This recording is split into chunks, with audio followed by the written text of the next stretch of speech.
बिस्मिल्लाहि वस्सलातु वस्सलामु अला रसूलिल्लाह खातमुन नबिय्यीन व रहमतुल आलमीन।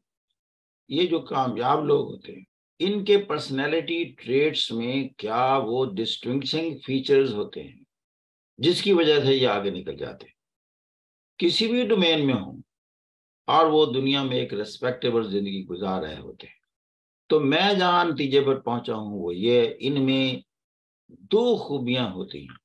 जिस सिफात की मैं बात कर रहा हूं उन लोगों के अंदर मैं रह रहा हूं right now in United states.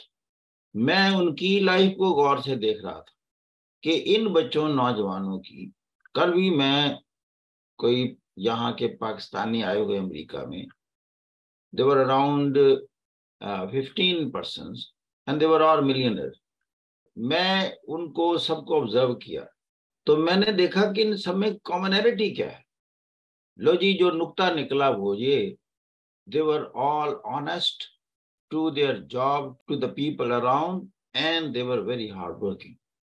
फिर मैंने कहा ये तो दोनों ट्रेड्स ऐसे हैं विच आर अचीवेबल। इसके लिए आपको हार्वर्ड यूनिवर्सिटी में दाखिले की जरूरत नहीं है।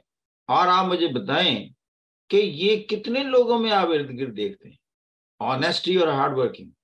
किसी भी ऑर्गेनाइजेशन में चले जाएं, वहां उसके सीईओ से बात कर लें, उससे पूछें आपके इस सारे ऑर्गेनाइजेशन सेटअप में कौन सा बच्चा तरक्की में बड़ी रैपिडली ऊपर जा रहा है। वो एक ही बात कहेगा, वो बड़ा ऑनेस्ट है, लॉयल टू द ऑर्गेनाइजेशन है एंड वेरी हार्ड वर्किंग। अब मैं बाकी सिफात से इसको ऊपर क्यों ले गया सिफात को? मिसाल के तौर पर अगर उसने कोई एरर कमिट की है, कहीं नॉलेज में डेफिशिएंट ऑब्जर्व हुआ है, चूंकि वो हार्ड वर्किंग है, उसने डेफिशिएंसी को मेकअप कर लेना। नंबर 2, अगर एक शख्स बहुत ज्यादा क्वालिफाइड है but he is dishonest, he is not loyal to the organisation, he is not sincere with the colleagues, he frequently dodges the boss, कब तक सरवाइव करेगा? कब तक चीट करने में कामयाब हो जाएगा? नो, वेरी सून ही और she will be caught and then fired. अब मैं उन जो 15 मिलियनर्स में बैठा था कल, मैं उनकी बातों में देख रहा था कि they were forward looking people, there were few persons who have made their companies even।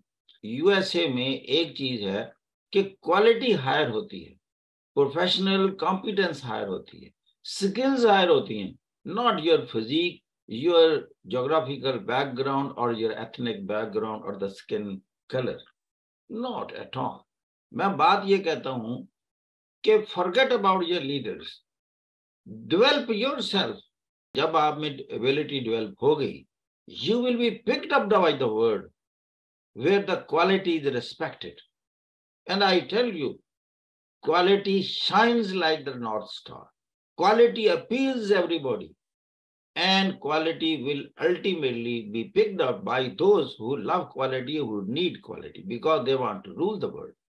जिनको नहीं जरूरत आपकी, रहने दो, उनको मोस्ट करप्ट की जरूरत है। They may pick up the most corrupt, they will make themselves.